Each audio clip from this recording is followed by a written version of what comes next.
Fala galera! Então, meu nome é Gilberto Melo e essa é a nossa aula número 9 do curso Baralho Cigano Avançado. Hoje eu estou aqui para ensinar vocês a como montar a sua mesa de leitura, quais elementos você pode colocar ou não, na tua mesa, como é que funciona esse elemento. Essa mesa tem que ficar sempre montada, essa mesa pode ser desmontada e montada só quando eu for fazer a leitura, então tudo isso a gente vai visualizar hoje, tá bom? Então vamos lá, para a gente poder começar, o que é a mesa de leitura? A mesa de leitura ela vai funcionar por um processo muito similar aos nossos altares, tá? Altare vem do latim altare e significa local elevado. É um local reservado para o nosso sagrado, é um local reservado para o nosso trato com a espiritualidade, para o nosso contato para com eles. Então, o elemento principal aqui é um espaço reservado ao trabalho espiritual. Então, a mesa de leitura se torna um altar. E como todo altar, ele vai ter que respeitar alguns princípios. Por exemplo, a mesa ela pode ser flexível ou ela pode ser estável. O que isso quer dizer? Quer dizer que ela pode ficar sempre montada ou que você pode desmontar. Em algumas casas, dependendo da fé das outras pessoas, ou por outro motivo, você não pode ter um altar sempre erigido, uma mesa sempre pronta para a leitura. Então não tem problema, você vai, terminou suas leituras, guarda todos os materiais e depois utiliza.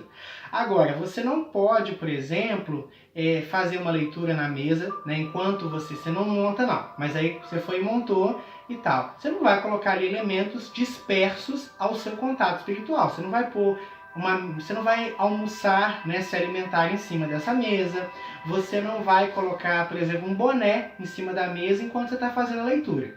A mesa ela vai se tornar uma extensão do teu trabalho espiritual. Tá? Então assim, se ela ficar sempre montada, vai ser isso. Se ela no dia a dia a mesa serve para outras coisas, não tem problema. Aí você pode almoçar sobre, aí você pode colocar o seu boné tranquilamente.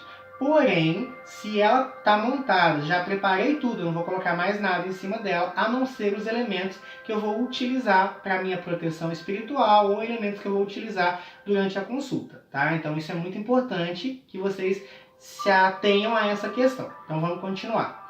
A mesa, então, ela é um altar. E qual que é o primeiro processo? Nós temos um campo energético chamado aura. Essa aura que a gente tem, ela se estende. Então, por exemplo, essa mesa aqui toda, o meu campo energético, ele se amplifica e abraça toda essa mesa. A pessoa que vai sentar na minha frente, a pessoa que vai assentar à sua frente, ou se você fizer um estendimento à distância, a energia dela que vai ficar presente ali vai se unir. Então fica um processo de união, tá? Durante a mesa. O campo energético dela vai doando informações que vão ser lidas nas cartas e o teu campo energético é que vai alimentar todo esse processo que está acontecendo. Então a mesa acaba se tornando um instrumento mágico, uma extensão de você mesmo, tá? Então, alguns elementos que são fundamentais vocês colocarem na mesa de vocês. Primeiro, um representante dos 4 elementos. Não está dando para ver tudo na mesa, mas eu vou mostrar tudo para vocês que tem na minha mesa de leitura, tá? Então vamos começar. Primeiro, o fogo, inclusive tá com uma chama maravilhosa, tá? Com todo o poder aqui, que é o elemento fogo, a vela representando o fogo. Sugiro que vocês sempre tenham uma vela no altar de vocês. Tanto para simbolizar o elemento fogo, quanto porque como a gente está trabalhando com o baralho cigano, o povo cigano tem uma ligação muito forte com o elemento fogo. A vela, a fogueira, tem que ser sempre utilizado quando se trabalha ou se mexe com a magia cigana. E como o baralho cigano compõe a magia cigana, então a vela é um item indispensável. O incenso, que vai representar o elemento ar, que é interessantíssimo que vocês acendam minutos antes da consulta e se acabar durante a consulta, acenda outro, tá? É muito importante que tanto a vela quanto o incenso estejam sempre queimando na mesa enquanto você está fazendo as suas leituras oraculares, beleza? Continuando então. Uma taça ou um copo que vai representar o elemento água, tá? A água que fala das emoções, a água que fala ali que vai receber. Inclusive a água pode ser também um instrumento de evidência, Através da água, ou espelhos, a gente consegue fazer leituras oraculares também. Então a água que vai estar ali representando. Essa água deve ser substituída a cada atendimento. tá? Porque a água é um absortor energético, então ela tanto vai absorver as energias do ambiente, então ela precisa ser trocada entre uma consulta, para que haja sempre uma purificação ali e uma consulta não atrapalhe a outra. Um outro elemento, o cristal ou cristais. Aqui eu coloquei uma drusa de ametista, que vocês podem estar utilizando, por exemplo, tanto para purificar, então vocês podem colocar cristais afins ali ao interesse da consulta. Por exemplo, a drusa de ametista é maravilhoso, mas poderia ser, por exemplo, um quartzo verde, que é um cristal que atua na cura de sentimentos e até na saúde. Ou se você acha que está precisando, por exemplo, de energia ou proteção do amor, né? Um quartzo rosa também. Podem colocar mais de um cristal, não precisa ser só um não, tá? Inclusive, se quiserem substituir os cristais, vocês podem colocar um vasinho de planta também na mesa de leitura de vocês. Vai representar o elemento terra sem problema. Mas eu gosto muito de cristais, os ciganos trabalham muito com cristais também. E é uma coisa que tanto vai proteger vocês, quanto vai fortalecer o campo energético, tá? Então é bem bacana ter cristais na mesa. Vocês podem colocar, se quiserem também, alguns símbolos de proteção.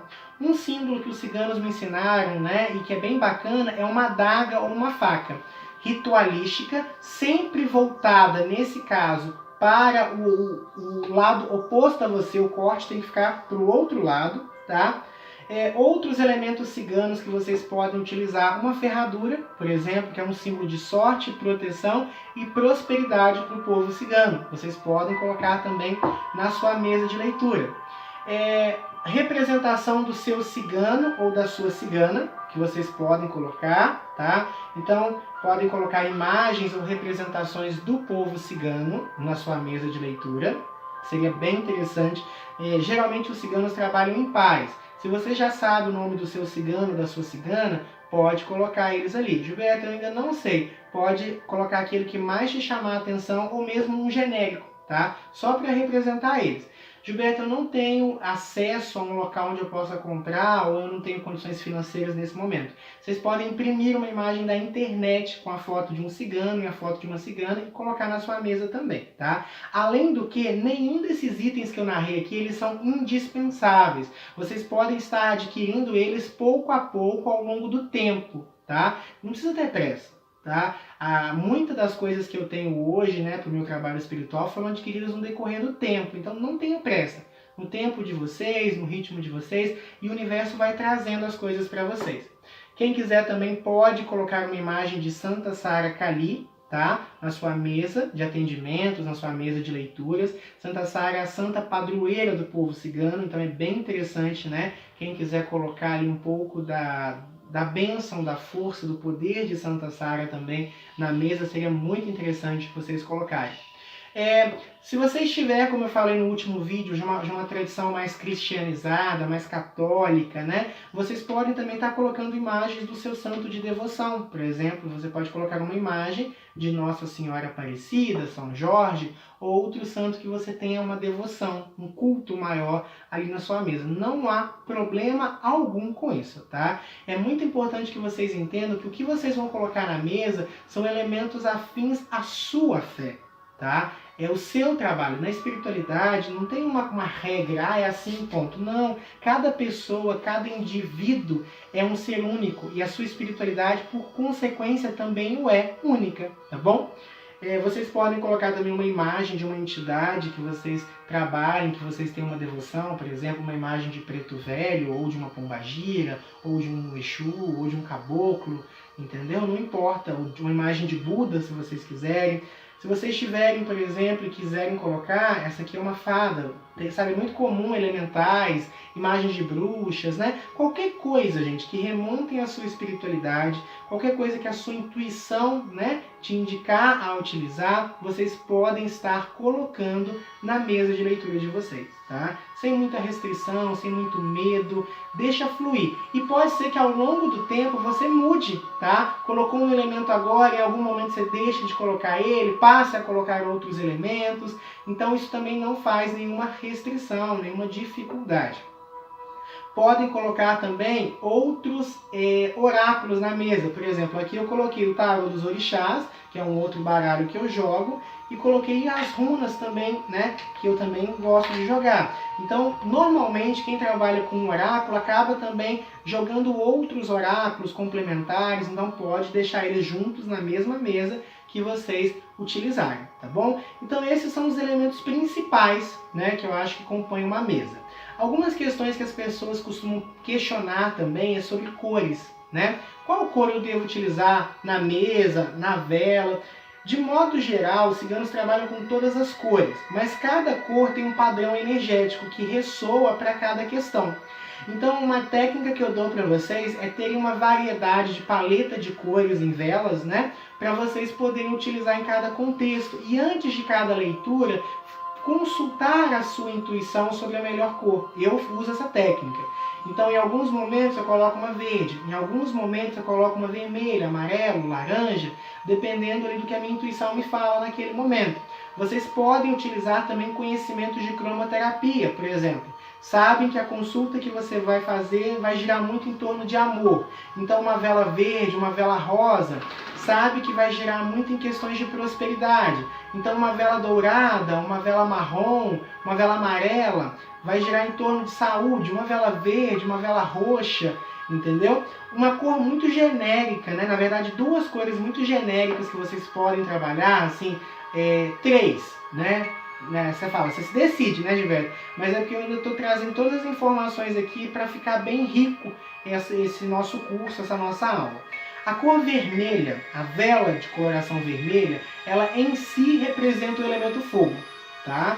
Então a vela vermelha é uma vela coringa que vocês sempre podem utilizar.